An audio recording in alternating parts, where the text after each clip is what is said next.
Okay. Don't give it to her. Oh gosh. It's Ryan. Maybe you should just hold it. And then he can just like move it away. You can take it away. I'm gonna close the door. Okay. So this is, are we all set, Daniel? Okay. So this was one of our most popular breakout sessions in the 2016 symposium, and the reason that it was that is because it got very raw. And part of Caring for the Caregiver, which is the title of this session, is about us as parents, how we deal with guilt, how we deal with having children that don't have Alagille versus having one that does, how we go on our day-to-day dealing with our lives, trying to keep our jobs, trying to keep financially stable, trying to, just navigate all of the treatments. And, as adults, sometimes we go back to school and trying to still understand what our lives have to have in order to move forward. And so this, let's really just kind of tap into us as parents and what it means to keep moving forward when we're dealing with, the ups and downs of Alagille. So I really want to start, and you all know Ruben Quiros, Dr. Quiros, and Shanda Turner and Ryan Woodside. And they, having a school background, they probably have an interesting perspective as to how parents deal with them who are sometimes keyed up, sometimes worried. They come in with expectations that sometimes aren't realistic in the schools, and how to navigate that as well. And I come, as a parent dealing with having separation, divorce, trying to do, further my education, being a single parent, trying to navigate, having had financial ruin in order to continue moving forward. So those are the things that we really want to just talk about in order to just help each other understand how to move forward. So I would like to start with you, Dr. Quiros, and what you see as a specialist. How do you deal with parents who come in and they're very upset, very keyed up? Maybe sometimes you can see from your perspective that they're exhausted, they're very worried, their expectations are all over the place, because they don't know really what to do. And how do you talk to them about how they should take care of themselves or how they should handle what's happening, and do you address that in the clinical setting? Oh, okay. Yes. Thanks again. It's great to be here. As a doctor, I think, there's the process of dealing with someone with a genetic disorder is, there's the guilt that you talk about, where you bring the news, the first time, and then you bring the diagnosis to the family, and they start wondering why this happened, I don't have it, you have it, and when it's not that obvious at time, and we know that most parents won't have it, or at least a large proportion of them, but it still is something that we have to tackle from the get-go in the outpatient setting. I think it's always important to spend time in what genetics means and how this happens, the whole process, our understanding, and so forth, and try to alleviate that as much as possible. Obviously, we always suggest counseling. Is there's obviously they go through genetic counseling, but some sort of a counseling or something if needed, if we identify there's something that it may be interfere with the family dynamics. If I realize that, it's something that we keep an eye on and always keep the resources available. The other part is in the outpatient setup, recognizing also sometimes come a little bit of that unbalance of too much attention. It's hard how to break that, but there's that overprotection at times of the child because they're having a disease process, learning about all these different problems, and the more complex the medical condition, obviously, the more we want to keep the kid on a bubble kind of phenomenon, and then how that impact the other siblings and all the family dynamic, because now they cannot do something because this one of the child is having a problem, and then also try to identify that and then offer resources. And when I recognize if parents is kind of looking tired or overdoing it, I try to, again, give advice, counseling. Obviously, I always try to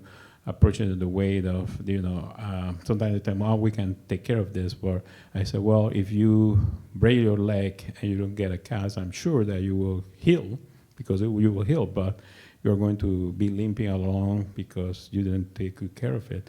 Or you may heal even in a good way, but it will take you a year rather than a couple of weeks. Then as for a physical problem, try to make the analogy of this is an emotional problem can have the same way to look at it. And the last one, I don't want to monopolize the whole. We were kidding that she was using the microphone too long, but apparently it's my turn now. Then the last one is when the patient is in the hospital. You have that parent that does not want to go away, and I think that's the more critical one, because parents can get sick, relationship can break.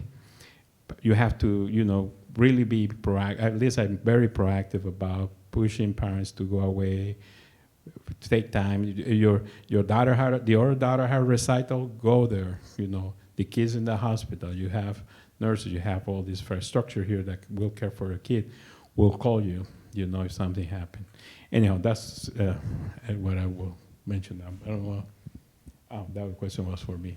I talked too long that I forgot the question. That's really that's an important. That was just for me. That's an important thing to say. When you have siblings and someone is hospitalized, have you guys dealt with having one child in the hospital, and then maybe you guys, the parents are separated, so one's in the hospital with this child, and another parent is at home, and they're trying to still maintain a relationship, maintain jobs, equally divide their attention between all of them, and really navigate what that looks like. And there's a lot of guilt that comes to that. Can you tell us, Shanda, about guilt issues that you may have felt and how you dealt with it? Why do I keep getting the really hard questions? And then you get mad I talk too long. She's going to do this. So I think for me, I just recognize that guilt is part of the game. And I have learned to forgive myself about that and just just let it go. I really appreciated the slides that people keep coming up. And, is it your fault your kid has ALGS? No. Here, I know that. Here, I don't feel it. And I know it's not my fault. It doesn't mean I don't feel it. And so I kind of have agreed to just give myself a break about that. And I'm not going to beat myself up that I feel it's my fault, but I am going to give myself a break to say it's okay to feel that sometimes too.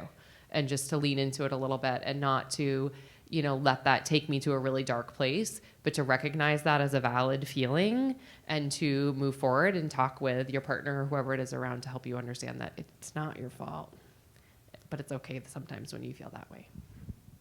And as a dad's perspective, Ryan, you must be feeling, something different than your wife. Can you give a dad's perspective on that? I think just the father, parents in general, but you're supposed to provide for your family and help your family. So I have certain strengths and patience and dealing with the insurance companies and the denials and everything that comes with that isn't one of them, but I can function on 3 to 6 hours of sleep a night that's highly interrupted and drink 1.5 gallons of coffee and still function at my job. So, really just knowing what your strengths are, what your limitations are, and communicating with your partner about them.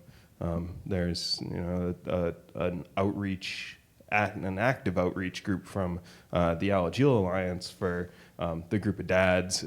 It doesn't seem to get much flow. I'm in it. I certainly know I don't ever post anything because I'm not one to really talk about my feelings. So I'm not the only one in that situation, apparently. And that group hardly gets any posts, guys. We need some dads in there. And there are some dads in there. I just... Yeah, is it somebody else posted? You're all That's watching.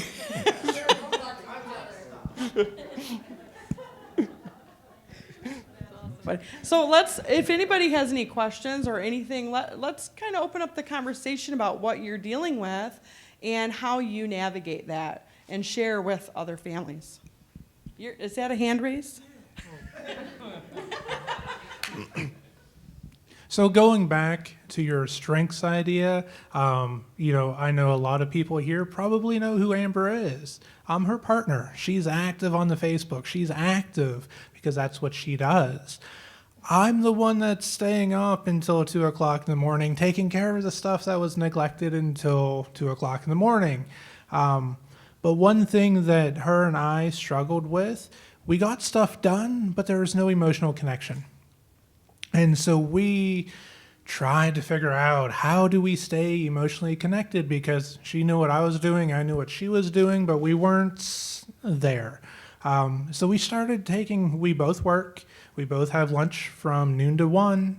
We started taking lunch dates where we could just connect without kids, without distractions, without anything.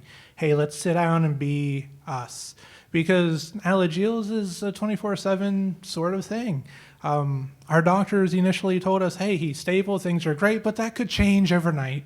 Just be weary of that. And it's like, why are you telling me that I need to watch out constantly for any slight change? Because, even our pediatrician, he has told us, if anything, take him to the ER 2.5 hours away.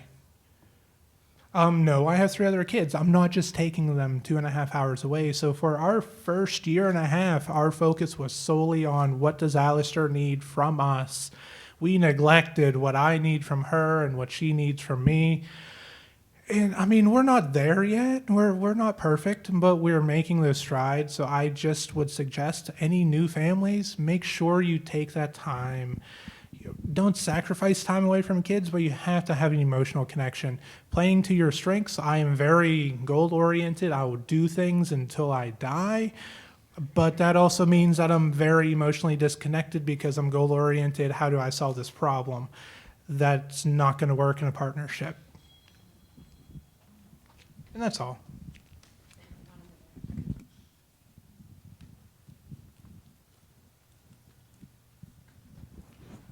My concern with my family,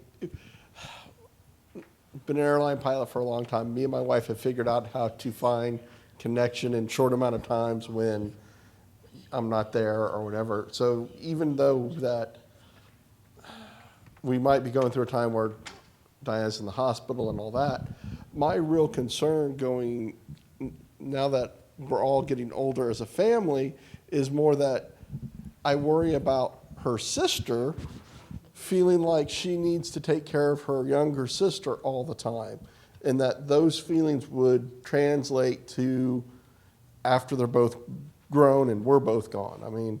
I'd like to live forever, but I don't think that's in the cards. So how do I teach the older daughter where the limits are for what she should do and not do for her sister? This is an easy one. No, it's very hard. Obviously, I think, and I have seen this go well or go wrong, but I think you have to allow the siblings to be part of the process. I think you should not put barriers if they want to try to contribute, but they should not be solving what you should be doing as a parent. I think you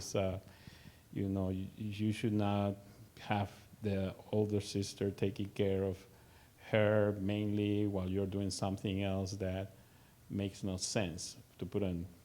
I mean, you think about those situations, but I think she should not replace. She should not be the caregiver, the main caregiver. How you find that, I think it will go back and forth. I don't think there is a. I cannot give you a recipe like this is A, B, C, and D and E, but I think the siblings need to be part of the process. It's going to affect them. It doesn't matter what you do. I mean, that's just what is in the family. This is what comes with the family. But I think it's just protect them. And if you notice that, you always think about is your older child is doing what the child of her age should be doing. She's spending time with friends, going over house of a friend. Is she going out, doing stuff not only with you, but how is the relationship with other kids? Because one of the first things you start noticing when someone is caring too much for the sibling is that it starts an isolation process where the child is just at home dealing with parents and the sibling, and that's it basically. And I think that's one of the first signs I always advise is like, look at what you think about what you were at her age, or what you to see is what the other kids should be doing, and is she doing that? Is she still having that part of her life? Because there is just she's going to be 10 or 11 just one time, and there are things that needs to happen that are important for her development as an individual, and shouldn't be any thought about I didn't have a childhood because I was caring my whole life. I was caring for someone that you hear sometimes.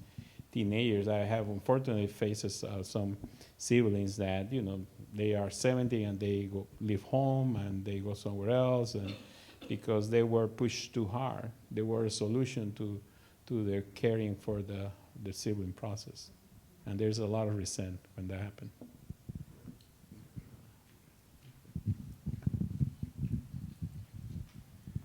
I wanted to put my 2 cents on that because as a person with a disability who has 2 siblings, one older, one younger, and who was raised in a Latino background where you take care of your own, my older brother particularly was forced to assume a lot of responsibility. And I remember when I was 16, my father told him, when we die, you take care of her. She goes to live with you, and I don't care if you're married, and I don't care if you have kids. She is your responsibility. And no, they're not. And you know what? That will affect Diana as much as it'll affect Kate. You let them figure it out, and you let Diana figure out how much independence she wants to handle and what she wants to try. And you let Kate know that she can be as much a part of the process as she wants to be, but that's not her whole life and that's not her responsibility, because it never will be. Yes, there is a commitment into having a sibling, and there is a love, a very deep love that goes into it, but that can't become the center of your life because they're 2 different people. And Diana will choose her own path, and when she does, if Kate has taken too much on, she will resent the fact that Diana has taken her own path. So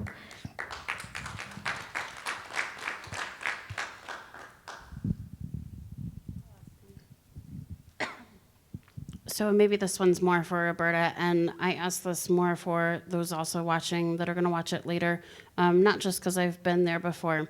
So, and there's different ways this can play out, because obviously, I mean, I was married and I had the spouse, but not everyone does put their feelings out there in the male world. And if you have, for those that are single parents, or the mom or one parent is at home because the other one's having to work so much to keep up with the expenses, or if you have one parent where the other one's disengaged from the scenario and not supportive, and you don't have that support structure, what would be your tips or suggestions when you are the only one around or doing it all, and you obviously don't have time to take for yourself? What would you recommend for that? That's a great question.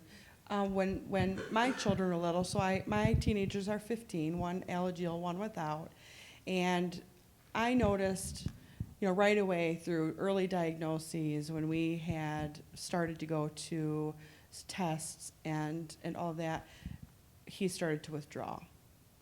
And I didn't have the ability to take a step back and do the same thing. I had to keep moving because there was no one else, right? So as a parent, we have to decide if we're going along for the ride or it's not for us. And I don't hold resentment towards that because I would much rather have him step away than cause a problem in the relationship when my plate is already full. So you have to decide whether you're going to be resentful or whether you're going to take that and go with it and continue on with your life. And so the message that I feel deeply about is that it's a parent's choice to either go all in or not. And when somebody doesn't, let them not, and you keep going. Financially, yes, very difficult. I had filed bankruptcy. I had lost my house, my car, my job, everything. And that happens to a lot of families. It may not have happened to everyone here, but we see it in the organization continually.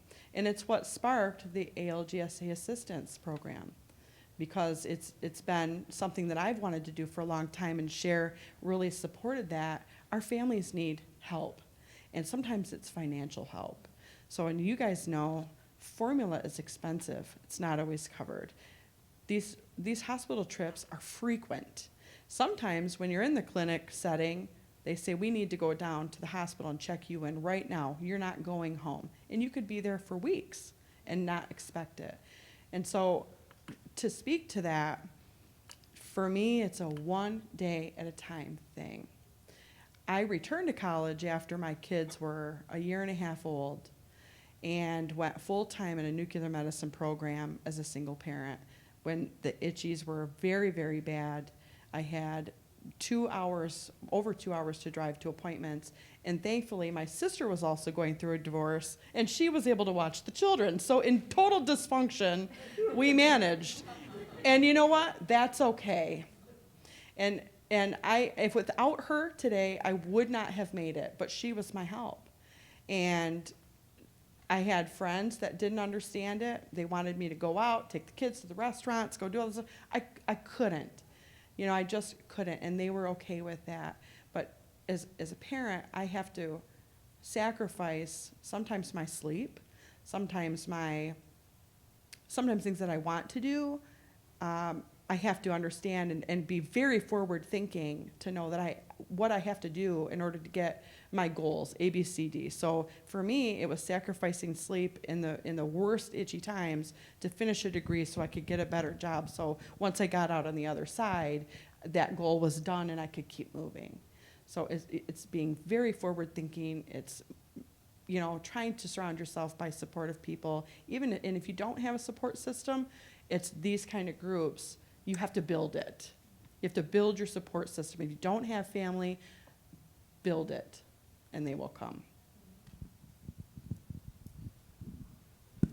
One of the things that came up on our survey many times was exhaustion. And just wanted to ask all of you, but especially you, Dr. Kiros, you know, one of the things that we learn, the very first thing in taking care of yourself is getting enough rest and getting sleep. If you have an itchy child and you're up all night scratching, you're not getting rest. And if you as the caregiver aren't resting, then you're not performing at your best to care for your child. What can our parents do, especially single parents, to overcome that? Well, okay. Another hard one here.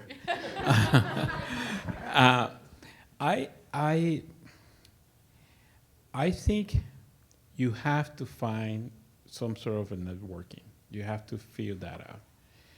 I know you want to do it by yourself, but that's not possible. And there are different resources. Roberta found her sister. You know, you go to church, you go to any place any resources. I know at least in Omaha there are certain groups of people that will take care of your child for a little while you take a break, or try to understand what is available in your community. I think talking to social work will, in your institution will kind of identify. They are volunteer people that may want to come and help you, but the first thing you have to overcome, I think, and this is the difficult part, is that allow people to help you also. I think sometimes it's not like you are alone, is that you put yourself in the position that no one does things in the way you do. And I think that's something you have to overcome that concept of, someone come and care for your child and for 2 hours, 3, 4 hours. I mean, they may not do things in the same way, but if it's someone that, obviously you have to find someone that you trust, obviously, and the trust is not going to come overnight, just calling one number. But I think eventually you have to figure it out that way, because if you don't do that, you will get sick, burnout, and your child is going to be now by him or herself, because you are sick now, or you are not mentally. I think you have to find that resource, figure it out. And in my hospital, I usually have very resourceful social workers that try to identify some people. Sometimes you have to call people in. We call families. Relative. I think that the parents. If they are struggling, trying to help the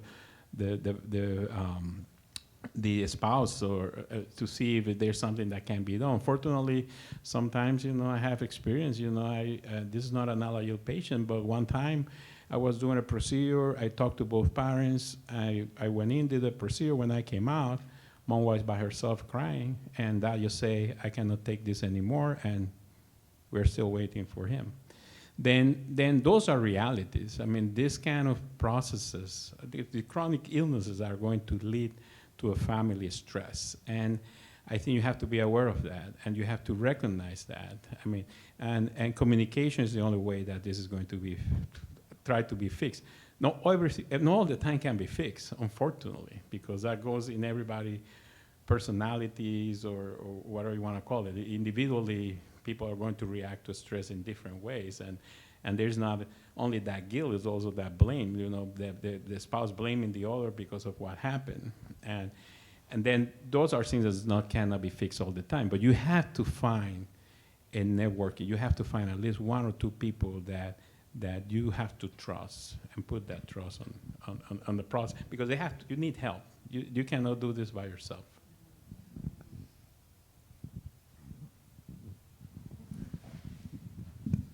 So I'm not a parent. I'm a warrior, and I'm an older one. But I think that when I talk to my parents now, I realize that there wasn't a lot of gratitude for what you guys do, because we would not be here without you. The belief, the effort, the blood, the sweat, the money, the tears, everything.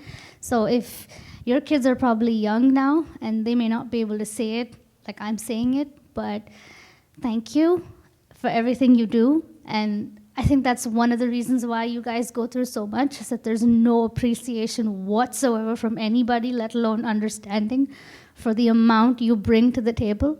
So if you guys haven't already heard it from other adult warriors, or if you haven't heard it from each other or your families or anybody, I hope me saying it now will make you understand just how powerful you are, and just how we would be literally dead without you. And so I have to say it. I have to say thank you, and I have to say it's hard, and there's no words to describe how grateful we are for what you do, battling the doctors, and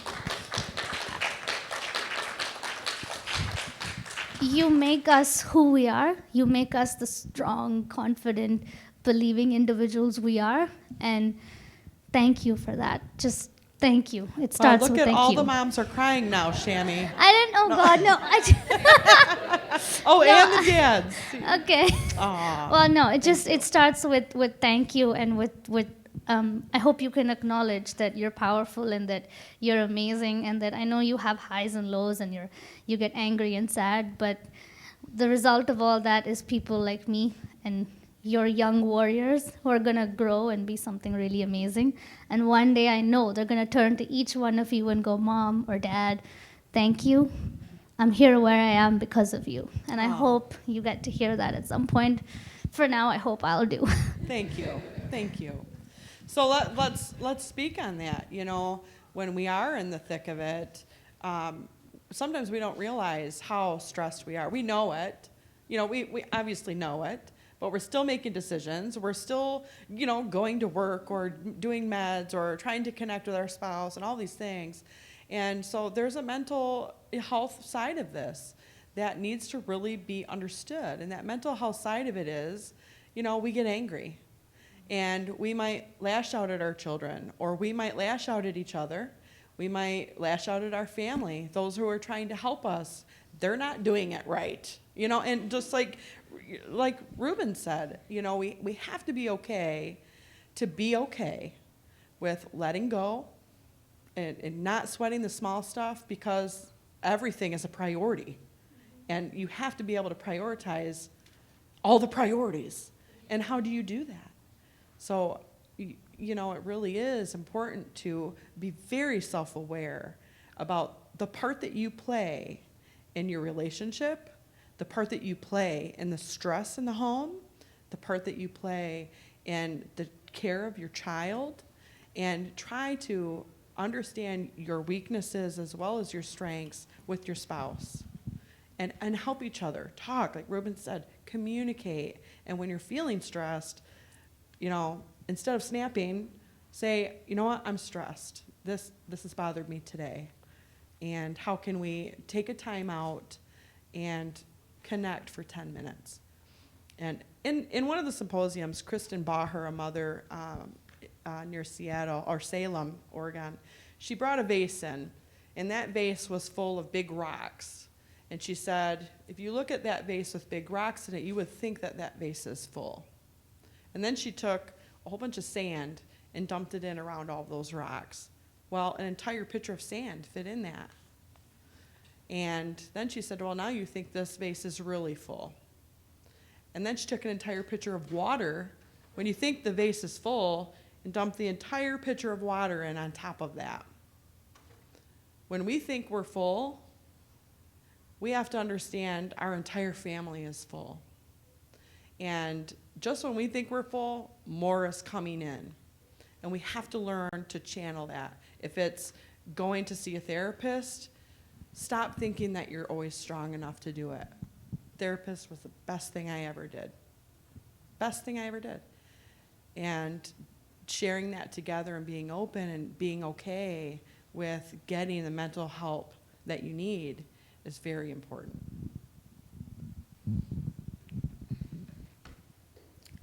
I wanted to address something that, for us, at least for me, has been a very big point of contention, because the first 3 years or so of her life, we parented from grief. We parented from grief, meaning we parented from the point where we are going to lose this child. And we let her get away with murder. I'm guilty. We let her get, like, she was bratty, was spoiled. She had no coping mechanisms. We took away from her, trying to give her, and we took away from each other. And a lot of the people in this room have to make quality of life decisions, and sometimes that includes surgery. I remember my daughter had a diversion when she was 2.5. And he was very adamant about, let's push forward. And I was like, yeah, let's go. But I was kind of scared. I'm the mom. And she had a really big complication after. And I looked at her, you killed her. She's going to die. And I remember feeling like we had murdered a kid. And I'm like, what did we just do? You know? And to survive in a marriage after something like that, after her first biopsy was for diagnosis, we made a pact. No matter what happens to her, we are who we are, and we are a unit, and we do this together. And I was one of the parents who nurses kept telling me, don't, go ahead and leave the NICU. Go ahead and go eat. Go ahead and do this. I am a Latina mother, and I will stay here till she gets out. And I do that when I go to the hospital. And I've learned to reach out to the volunteers in the hospital. Can you sit with her while I go pee? Can you sit with her while I go get something to eat? And I have a group of friends now. I've lived in Gainesville for 6 years now, and I have no family down there. We moved because of her care, which happens to a lot of these families. And I have these two friends, and they make me go to the mall with them and to a restaurant once a month because he can take care of her, get out. And I'm like, but she's not in a get out. And once I stopped parenting from grief and started enjoying her when she was well and kind of dealing and putting out the fire when she was not, and going out once a month with my friends and kind of clearing the air, I started screaming a lot less. I started worrying a lot less. The worry stopped choking me because I thought she was going to die 24/7. And I've become a much better parent by getting the support. So if you're out there and you have no support, you need to get something. You need to reach out, because it's difficult to reach out. Doesn't mean you can't do it by yourself. It means you don't have to.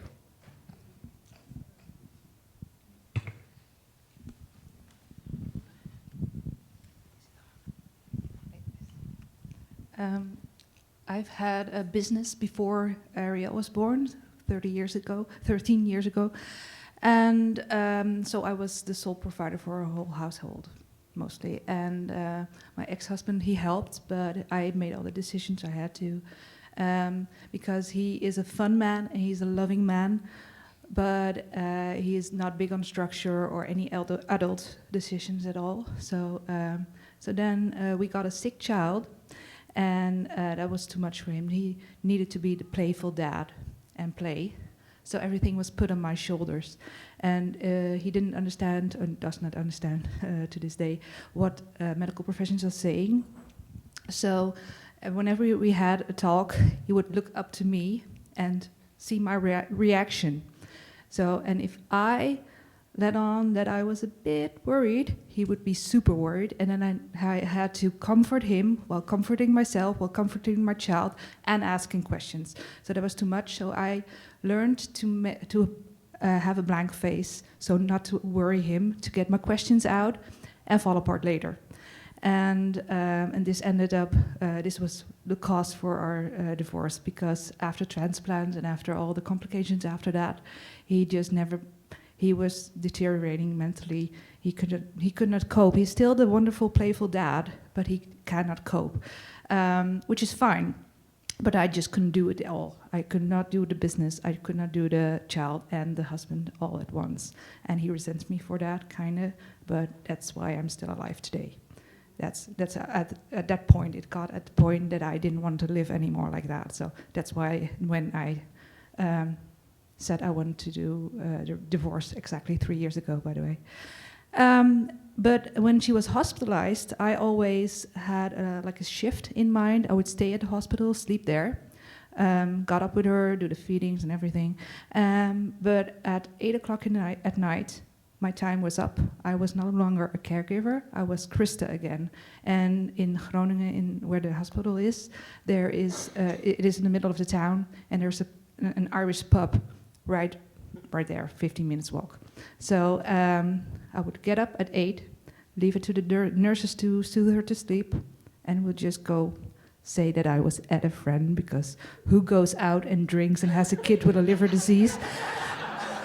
So but the best part about that was that when I got into the pub, people would see me and say hi and say, "Hey, do you need a drink?" And it will be there. I had my first whiskey there, and I've been a whiskey lover ever since.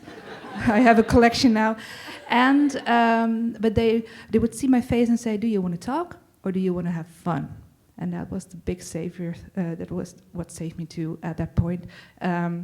because sometimes I want to talk, but most times I just didn't want to talk. And I had all kinds of people telling me fun stories, making jokes, pub quizzes, nights with pub quizzes, where I met my boyfriend. And and that I found my support system in a pub right near the hospital, and I still have friends there, multiple friends.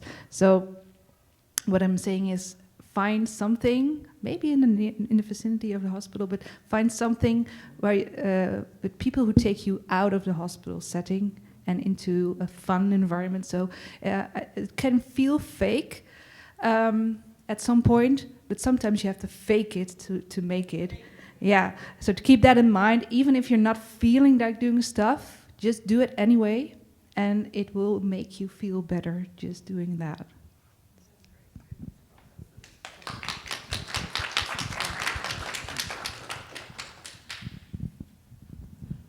Okay, this is kind of one of those, we had a 3-week stay in the hospital, me and my wife. When I wasn't at work and I was home, I was at the hospital. And when I go back to work, she'd stay at the hospital, and we managed. But this is one of those, there was a night where I couldn't get food. And it dawned on me, pizza will deliver to your hotel, to your hospital room. I know this doesn't sound like a huge thing, but I decided that when I am stuck at a hospital, if I feel like ordering food out and eating and enjoying whatever I want to do, that's what I am allowed to do in a hospital room. And there were several nights where I didn't think about it, and I went hungry for several nights before I realized, you know what, this could be fun. I mean, my little girl was really sick then. She's not anywhere near as bad as it now. But even in those moments, you need to be able to enjoy what you can. So I don't know if there's a real point to that one, but...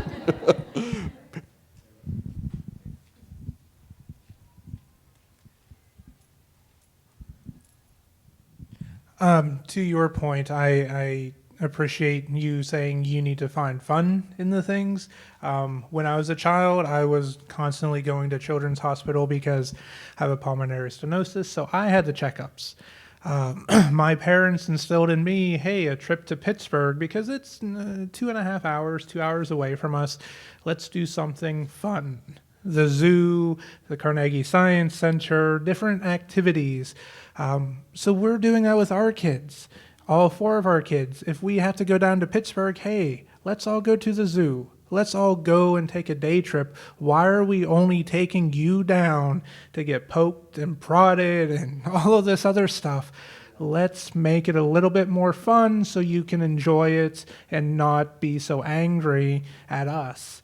And then with the other 3 kids, they're getting this opportunity to go down and do things that, honestly, we probably wouldn't be doing, because why the hell would I take 4 kids to the zoo? I don't know.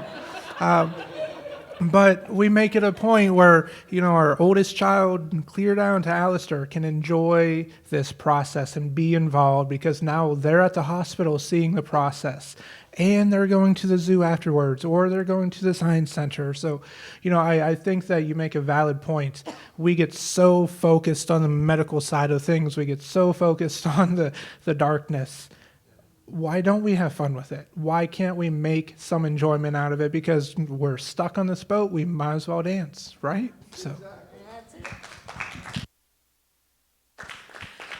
So another big topic that had come up a lot in caring for the caregiver over the years has been in-laws. In-laws, anyone want to breach that subject? A lot of times when we don't have help, we do have in-laws. And in-laws can be, they want to help, or they have very strong opinions about what you should be doing, whether you're doing it right, whether you're making the right decisions, whether you're doing treatment right, whether you're, or they might feel like, why can't it just be cured? Or why can't you just get a liver transplant? Or they don't understand the process of it. And that can be such an added stress because no matter how many times you tell them, well, liver transplant is a big process to go through, they have it in their mind from what they're reading on Google that liver transplant will cure it. And that's just one kind of example. Can anyone speak to their experience with in-laws and how you deal with that? Yeah, I did, but it's okay. Right behind.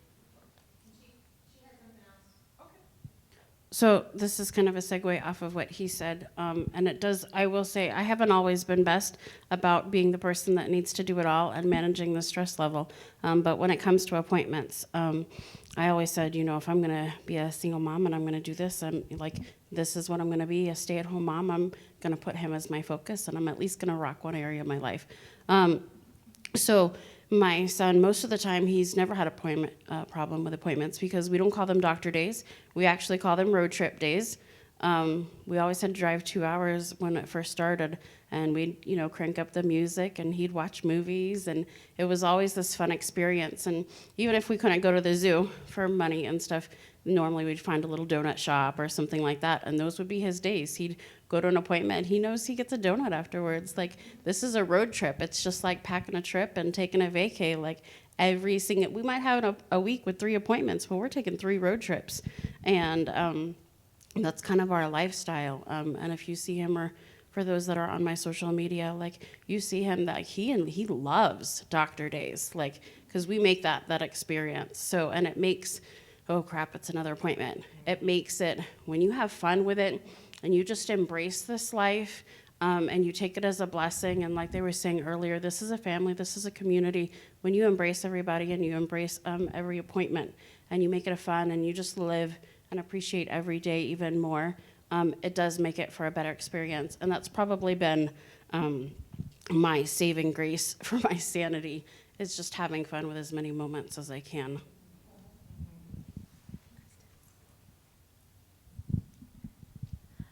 So with in-laws, I know 3 years ago when I went to the conference, it was a huge deal for me. My son was 2. My mother-in-law, to this day, my son's 5, to this day, she's never asked a single question about Alagille syndrome. We live in the same town. She sees him. She's never asked a single question. That bothers me. When he was 2, it really bothered me because we go to appointments nonstop, and he had a liver biopsy, and he takes 10 medications a day, and we went to the symposium, and yet nothing, like there was never a question. So when he was 2, I can remember sitting in this caregiver seminar and crying over it. I'm still probably gonna cry. But now I think I don't care. I think what I realized is that I have everyone else who does. So I think what I've realized is I have amazing other family members and amazing friends and amazing support group. And so the people who don't want to know or don't want to care, I think I've realized that's okay. And I do have family members, in-laws that say, why doesn't he just get a liver transplant? And even if I try to explain, they don't hear it. Because I don't mind questions. I love questions. I love it when people ask me questions. I think it's great. So I don't mind that. It's when they assume things that kind of bother me. But I think what I've decided is, I just don't care. So if you don't want to ask me a question, or if you don't want to know about my child, I'm kind of okay with that, because there's a whole lot of people who want to know him.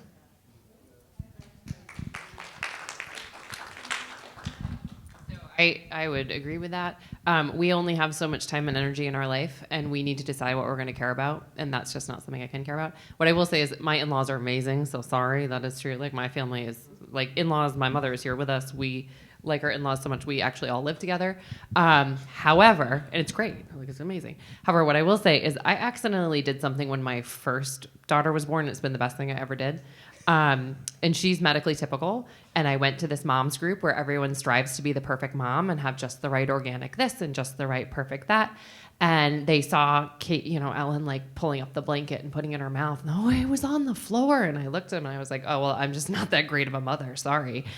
And I promptly got kicked out of that group, which is fine. But it's something I've owned like ever since then. So now when someone says to me, well, why don't you just give her some lotion? I just say, well, I'm not that great of a mother. And they just go, whoop. And it shuts them up immediately.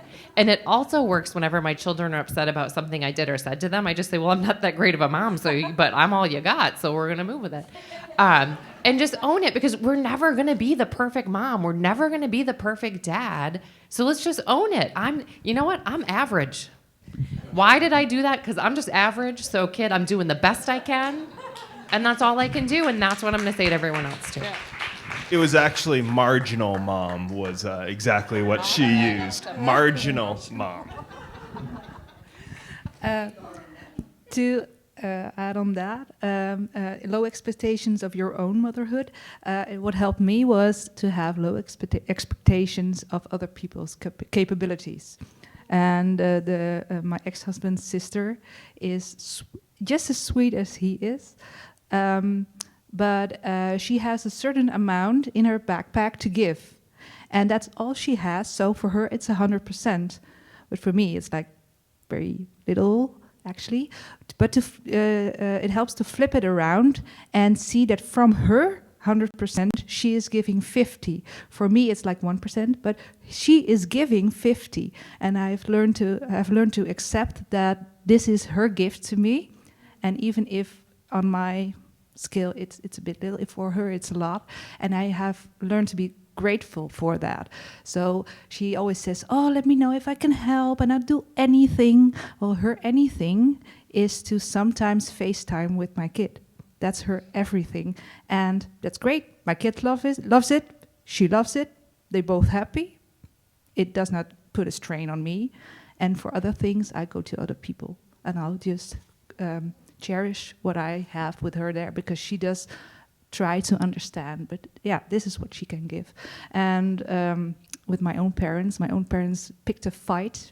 Ariel was 4 weeks when she was diagnosed. We were in hospital for a week. Then we got home and we were like, okay, this happened. You are not going into your bed.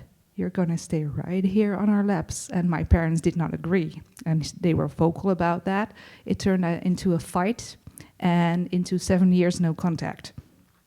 And it took them that long to, and it was 2.5 years after transplant that we reconnected. And that was 2 years ago, I guess. So, but now they want to give, and they are trying their best to be a great grandpa and grandma. And it was mostly my dad who was in, but looking back on it and how he is now, I realized that he was so afraid to lose her that he was trying to control it through me. So all his advice and picking the fight was a weird way of him caring. Now, I wouldn't have done it any other way, even the 7 years of no contact, because it brought me a lot too. And it is sad at some point, but it all turned out great, and they are great grandparents now, and it's all fine now. But with in-laws or own family, I would advise to draw the line. Don't let them step over your boundaries, over your line, and keep eye on the capacity they have, and see it in that light. And even if your own standards are like this, try to look at theirs, and that's so you won't get resentful or ask. You want your in-laws to be informed and have them care about it, but sometimes they just can't, and it's fine too. Just come to us, to your real family.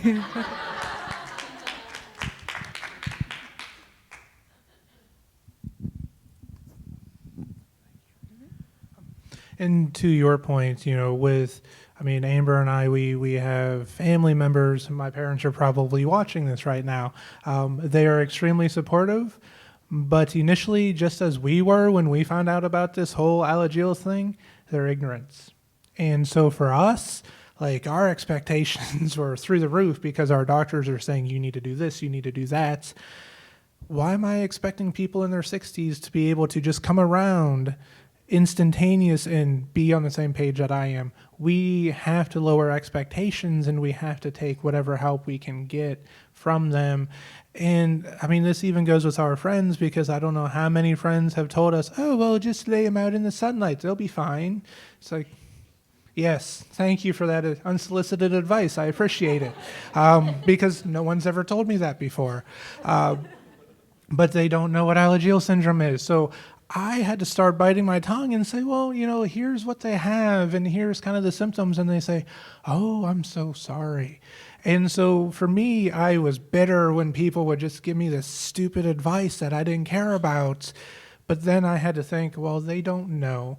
I need to be the one to facilitate this explanation, and I have to be the one that, not giving them a lecture, but just filling them in. And then I started seeing a shift where people are like, oh, well, what can I do?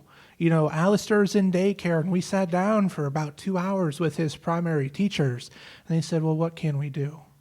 Every day we talk to him about 20 minutes in the morning and 20 minutes at night. What can we do? How can we help him? How can we facilitate growth for him? And for me, lowering those expectations, like you said, we can't expect them to be us, nor should they be us, because they're not. That's a good point. And I want to say, too, there are other areas that I'll speak to kind of the ignorance of. I know, we see a lot on our support groups where parents will say someone approached their child, approached them in the grocery store to say, well, your child's really yellow, you need to take them in and get checked. And they're like, okay. I for my experience that went into that, I was in the waiting room in our pediatrician's office. I have twins. One was 7'9" when she was born. One was 4'11". And as they got to be a little bit older, their growth difference was very apparent. And I had an older lady waiting in the waiting room that said, boy, you didn't wait long, did you? And along with those, things that you're dealing with, you also have added pressure for things like nutrition. We feel pressure to make our children gain weight. We feel pressure to make them try to sleep at night. We feel pressure to make ourselves, get enough sleep at night. And with that grows guilt. And this guilt is so, so big. If we can't feed them and they're not gaining weight, we're taking on that guilt and that responsibility. And sometimes they just can't gain weight. And no amount of what you're doing is going to make them gain weight. No amount of sleep that you're lacking is going to make the situation better. And how can we take that and understand, turn it to positive and understand it's not our fault and do something positive with it. And not only that, where the ignorance comes in and things like that, how do we take that and make it a learning experience for that community? As we're learning here today, advocacy is extremely important, and it's our responsibility as parents to not be resentful, but to teach. Because what are we building awareness for if we're not going to make sure that we do it ourselves? So to that lady who said, well, you didn't wait long, I said, my daughter has liver disease. And, it started, she felt silly, obviously, and then it opened up a conversation that I would not have had. And we have to, really put ourselves in the opposite situation and take that regret, or not regret, but the resentments away and make it a teaching experience. So what do you guys deal with when you are going through this process and getting that feedback from people? How do you deal with that?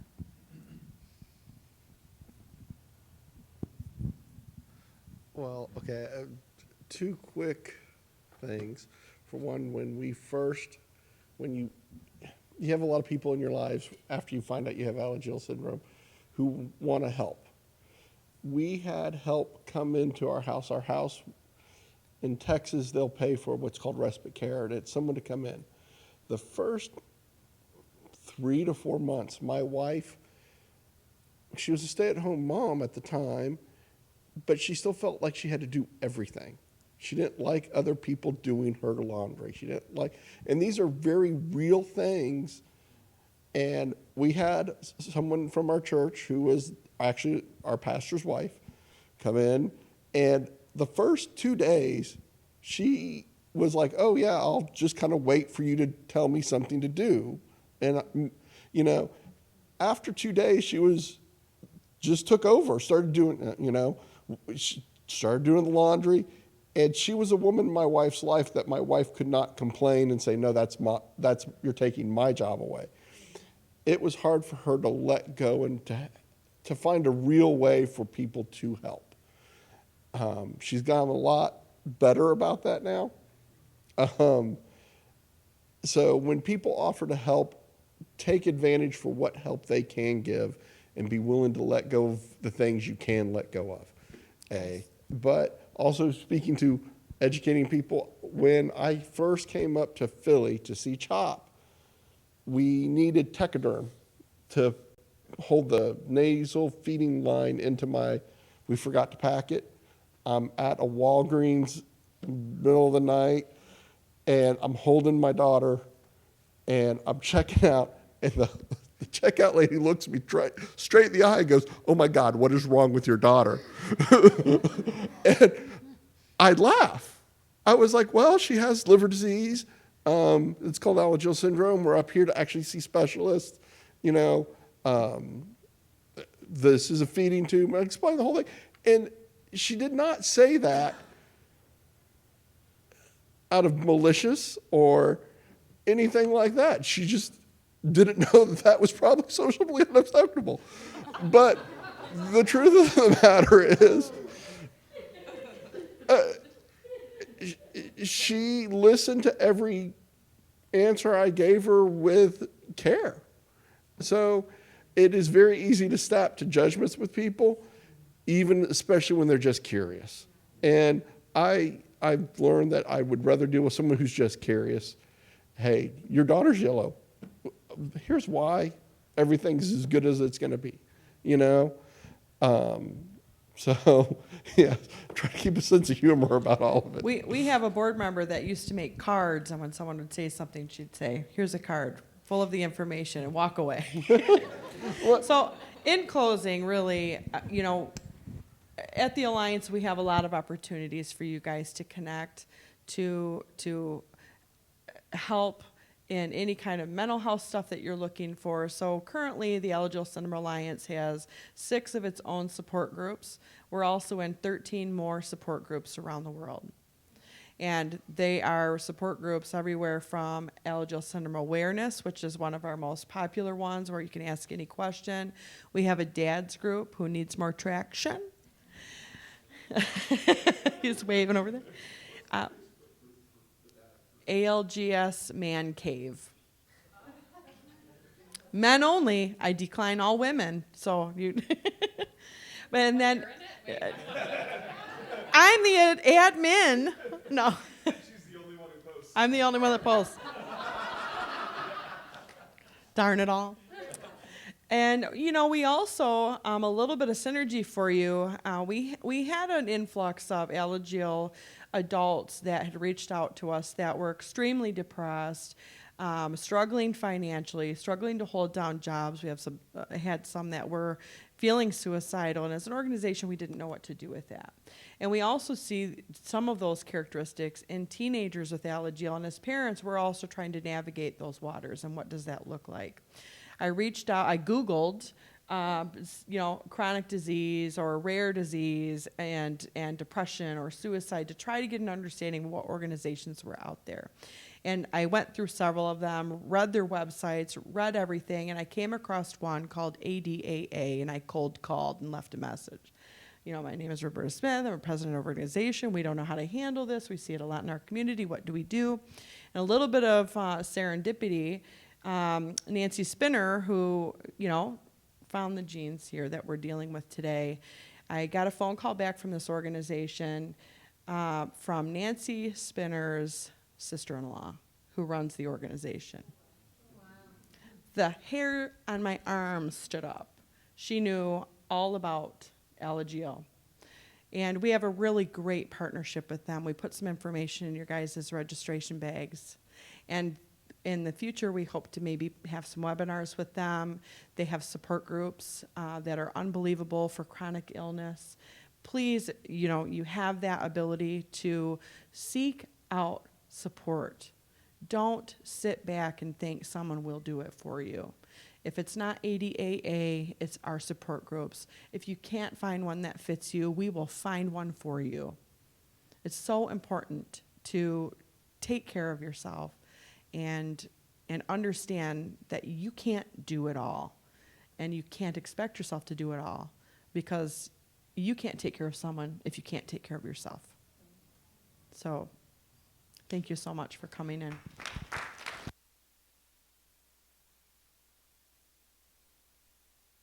Now we just have a break.